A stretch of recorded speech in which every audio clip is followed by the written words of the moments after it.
Le projet de réhabilitation thermique et énergétique du bas sablonnier s'inscrit dans le cadre du plan stratégique de notre société. C'est l'élément structurant de notre politique d'entretien pour l'ensemble de nos logements. Ce dossier a un coût légèrement inférieur à 1 million d'euros. Il est équilibré grâce au concours de nos partenaires principaux, que sont l'ex-région Poitou-Charentes, l'ADEME et la communauté d'agglomération du Niortais. Un complément de financement a été nécessaire. Il est apporté par la Caisse des dépôts et consignations, qui est notre principal partenaire en la matière. Le projet a été initié en 2012, mais n'a réellement été mis en œuvre qu'à partir de 2016. Nous sommes passés par différentes phases administratives, comme les études préalables, le diagnostic, les dépôts de permis, et puis les appels d'offres conformément au Code des marchés publics. L'objectif de ces travaux, c'est d'améliorer la classe énergétique en passant d'une étiquette E à B, avec pour incidence directe une baisse des charges pour les locataires. Initialement, le chauffage et l'eau chaude sanitaire étaient donc d'origine électrique et afin d'optimiser au maximum la performance énergétique du projet, nous avons opté pour une solution solaire collective avec appoint individuel. Pour répondre à la problématique de l'individualisation des charges des locataires, nous sommes partis sur un système de production de chauffage et d'eau chaude individuelle. Afin de garantir un niveau de performance optimum, le choix s'est naturellement porté sur le gaz naturel disponible à proximité. La création et validation des colonnes gaz ainsi que l'étude d'approvisionnement a été réalisée en partenariat avec GRDF.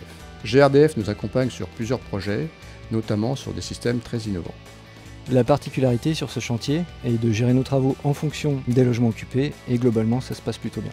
Dans les parties communes, nous créons pour chaque logement et depuis le coffret GRDF un réseau en tube cuivre et des gaines gaz contenant un compteur par logement. Pour le chauffage, nous posons dans chaque logement des chaudières gaz murales qui desservent un réseau de tuyauterie cuivre et des radiateurs eau chaude. Et pour un plus grand confort, le tout sera géré par un thermostat d'ambiance. Pour l'eau chaude sanitaire, nous posons un système de production solaire avec des panneaux en toiture et un ballon tampon qui stockera de l'eau chaude gratuite et qui permettra aux locataires de réaliser des économies sur leur facture. Cette eau chaude sanitaire est ensuite envoyée à chaque chaudière gaz de chaque logement qui réalise un emploi de température en cas de besoin. Il y a eu une rénovation énergétique assez importante. Côté nord, tous les murs ont été isolés. De nouvelles fenêtres double vitrage qui sont plus hermétiques que les anciennes.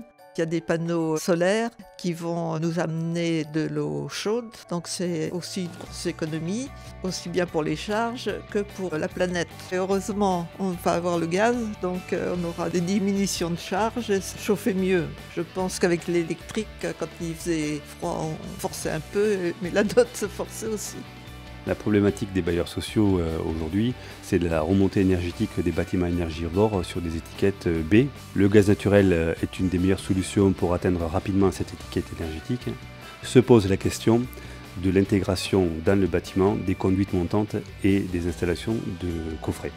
Notre expertise est importante très en amont pour à la fois aider le bureau d'études thermiques et le maître d'ouvrage à trouver le meilleur compromis qui permettent à la fois d'installer la conduite montante et d'alimenter le bâtiment dans le rapport qualité-prix le plus intéressant pour le maître d'ouvrage et dans le côté technique le plus rapide.